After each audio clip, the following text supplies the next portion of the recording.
Today we're going to decode one of the most powerful names in finance, the NASDAQ. You know, if you've ever heard on the news that tech stocks are soaring and wondered what that really means, well, you are in exactly the right place. Just think about it for a second. What if there was one single number that could basically take the pulse of the world's most innovative tech companies? An index so influential that when it moves, it feels like the future itself is moving right along with it. Well, that index is the NASDAQ composite. I'm sure you've heard the name thrown around, but what does it actually mean when you hear the NASDAQ is up or down? Let's get into it. Here's the game plan.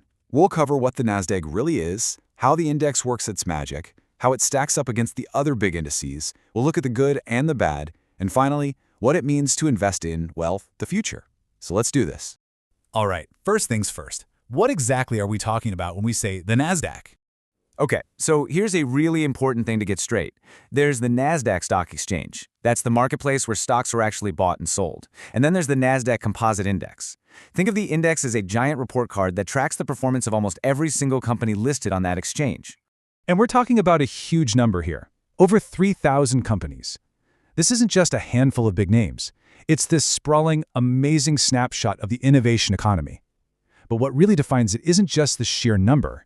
It's the kind of companies it tracks. And this is what gives the NASDAQ its whole personality. See, unlike other major indexes, it's famously tech-heavy. This is the home turf for the innovators, the disruptors. We're talking giants like Apple, Amazon, and Google. Because of that, the NASDAQ doesn't just track companies. It's really a barometer for the health of the entire tech world. So, how on earth does an index with thousands of different companies actually work? Well, the secret is in a little something called market cap weighting. Now, this is absolutely crucial to understand. Not all companies in the index get an equal vote.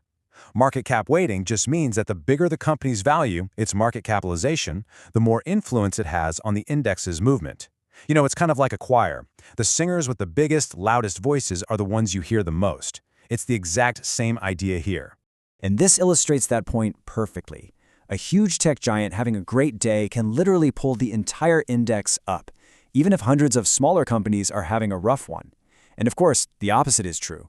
If one of those big guys stumbles, it can drag the whole index down with it. Their moves just matter a whole lot more. Okay, so the NASDAQ is big, it's tech-focused, we get it. But how does it really stack up against the other big names you always hear about, like the Dow Jones or the S&P 500?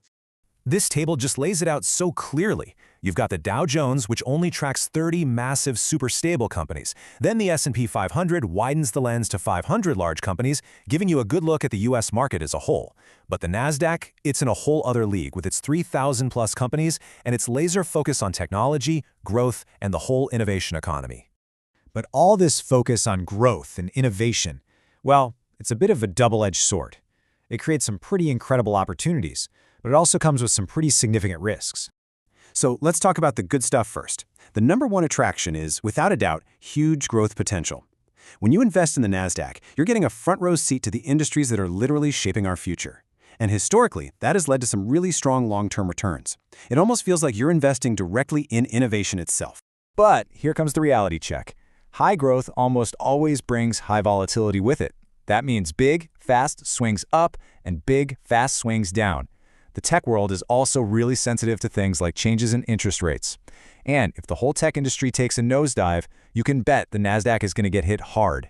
And always, always remember the golden rule. What happened in the past never, ever guarantees what's going to happen in the future. So, let's say you've weighed the pros and cons. You've heard the good and the bad, and you're still curious. How does a regular person actually go about investing in the NASDAQ?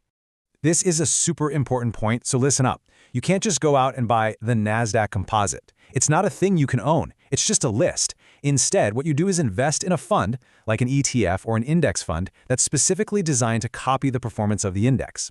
These funds go out and buy shares in most or all of the companies on the list, which means you get a little piece of the whole pie. And that brings us to a really crucial piece of wisdom here.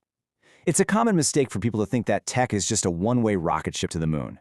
But you have to remember that the same powerful forces that drive that explosive growth can also cause it to fall just as quickly. So with the NASDAQ, you absolutely have to have patience and a long-term perspective.